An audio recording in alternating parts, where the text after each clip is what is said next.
Alors, c'est 2 fois X, c'est vrai, effectivement, ça peut être lu comme 2 fois X, mais ça correspond au chiffre romain 20, c'est galerie 20. On a créé le 2 février 2020. Alors, le street art, pour moi, c'est un art qui repose sur 3 piliers. C'est quelque chose qui est public, c'est ce qui le différencie des autres arts qu'on a l'habitude de voir dans les musées, donc c'est public. C'est illégal, on n'a pas le droit de le faire. Et c'est éphémère, comme les galeries que je propose. C'est éphémère, c'est-à-dire que quelle que soit la qualité de l'œuvre, si elle n'est pas volée, si elle n'est pas récupérée, elle va disparaître avec le vent, avec le propriétaire des murs qui n'est pas content, ou la mairie qui a engagé une nouvelle équipe encore plus performante que la précédente pour effacer. Bon, c'est éphémère. Donc voilà, les trois piliers ils sont là. Alors l'idée qu'on avait par rapport à cette notion de galerie éphémère, c'est d'être agile. On ne voulait pas être comme beaucoup de galeries, si tu veux, figé sur un endroit, avec tous les frais qui y sont liés, et ne pas pouvoir aller à la rencontre d'un artiste qui d'un coup nous séduit, mais qui n'est pas obligatoirement là. Quand ça sera possible, l'idée c'est, oui, l'agilité elle est destinée à suivre ce qui se passe. Alors après, si jamais ce qui se passe c'est ici, puisque j'y ai des attaches, des amis, il y a de grandes chances que ce soit ici, évidemment. Mais ça peut être à Barcelone, ça peut être ailleurs. Barcelone, c'est un peu ma ville de cœur depuis 25 ans, 30 ans. J'y suis très souvent, je connais quelques personnes dans cet univers underground. Je m'autorise à Barcelone des choses que je ne ferais pas artistiquement ici.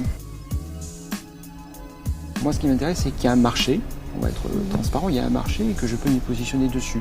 Mais ce marché, il a des effets bénéfiques et pour ceux qui sont intéressés par ces œuvres, qui peuvent du coup les avoir chez eux, sur des supports différents. Ils ne vont pas obligatoirement avoir une fresque chez eux, mais ils peuvent avoir un poster, ils peuvent avoir des prints, ils peuvent avoir des objets. Bon, donc ils peuvent avoir du street art chez eux. D'accord ? Et ça a aussi un avantage de qu'il ça marché parce que ça va attribuer des ressources à des artistes à part entière, parce que beaucoup de graffeurs étaient peu ou mal considérés jusqu'à présent. Là, grâce à ce marché, ils obtiennent les mêmes moyens qu'un peintre, entre guillemets, plus classique, tu vois. C'était un couple qui s'est rencontré justement par le street art. Ils habitent tous les deux dans le quartier d'El Raval à Barcelone, qui est un quartier un peu un équivalent, si on était sur Marseille, d'un cours Julien ou d'un 20e arrondissement à Paris, et où il y a effectivement une tradition, enfin c'est ce que raconte la fille du couple. Elle dit, moi j'en avais marre le matin quand j'allais travailler. Bon, elle dit pas ce qu'elle fait, hein, c'est des gens qui sont... on ne connaît pas leur visage normalement. Elle dit, j'en avais marre de trouver des canettes vides, les mecs avaient bu les bières et tout, qui avaient tout renversé. Donc en fait elle a eu l'idée de les ramasser et de les poser dans la ville à des endroits stratégiques. Et elle s'est rendue compte qu'il y avait quelqu'un d'autre qui le faisait aussi. C'était celui qui allait devenir son compagnon. Et ils se sont écrits des messages comme ça. Et elle disait que le matin, elle était aussi impatiente d'aller récupérer donc, les déchets pour pouvoir avoir un support, pour pouvoir écrire à son fiancé qu'elle ne connaissait pas encore. Et lui, à peu près pareil. Et ils se sont rapprochés grâce à ça. Mais les premières signatures que j'ai vues, alors peut-être pas il y a 35 ans, mais il y a 25 ans, c'était les siennes, où effectivement, il y avait ce poisson souriant et je comprenais tout. Et puis, après, quand j'ai mieux compris, j'ai voulu le rencontrer, essayer de savoir qui c'était. Bon. J'ai pas réussi à le rencontrer. Et là, avec la galerie, avec des relations communes, j'ai pu enfin le rencontrer. Il a une vie ultra classique, pour le coup, lui, à l'inverse d'eux ou d'autres. Et alors lui, par contre, il travaille à visage découvert, il est très branché print, il est très branché... tous les supports commerciaux l'intéressent. Conner, lui, sa signature, à l'opposé, on va dire, d'Elpez, parce qu'il est arrivé sur la scène un petit peu après Elpez, c'est un bâton de crème glacée partiellement mordu. Conner aime beaucoup recycler du bois, donc il fait des grandes planches, des grands supports, il peut faire 2 mètres, pas 2 mètres, mais 1,80 m sur 1 mètre, et il va peindre là-dessus. Alors Jason Frenny, c'est le premier artiste avec lequel, d'abord je l'ai collectionné, je parle il y a 12-13 ans, New York. C'est quelqu'un qui travaille pour notamment au niveau des art toys, qui est vraiment spécialisé sur tout ce qui est les dissections de tous les personnages pop. L'art toys, alors bon, c'est un compromis, comme son nom l'indique, entre un jouet et un objet. Bien souvent, ce sont des artistes qui ont, par des collaborations avec des ateliers, ont créé des figurines, généralement sur des séries limitées. Souvent, ce sont des personnages de pop qui sont détournés. Bon, je découvre découvre une marque qui, là, pour le coup, d'un point de vue marketing, est phénoménale.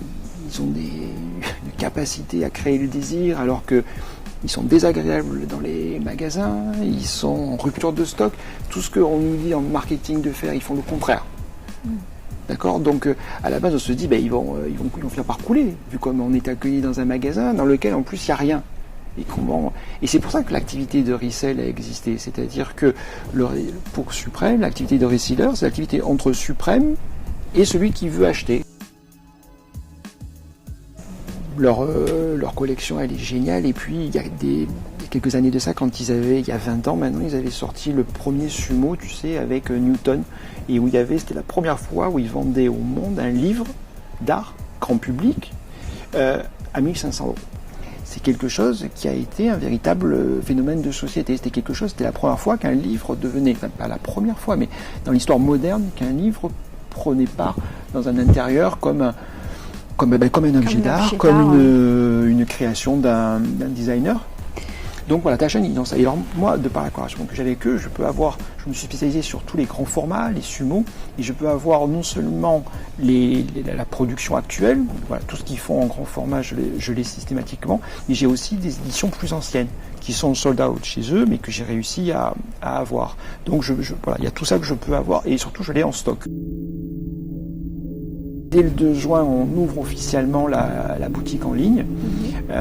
Donc on y a passé effectivement beaucoup de temps pour mettre toute la galerie, la totalité de tout ce qu'on propose et qu'on a en stock sur cette boutique. Et en tout cas pour le lancement, moi je vais mettre la totalité de ma collection Suprême sur la boutique pour avoir beaucoup de choses à proposer dès le lancement. Ce qui ne nous empêche pas que nous, ce qu'on veut continuer à faire, c'est les galeries éphémères et c'est passer du temps avec les collectionneurs, les artistes. Bon, voilà, ça c'est ce qu'on sait faire, c'est ce qu'on a envie, c'est ce qu'on aime faire. Et après, l'évolution pour la galerie, c'est effectivement, oui, de nouveaux artistes.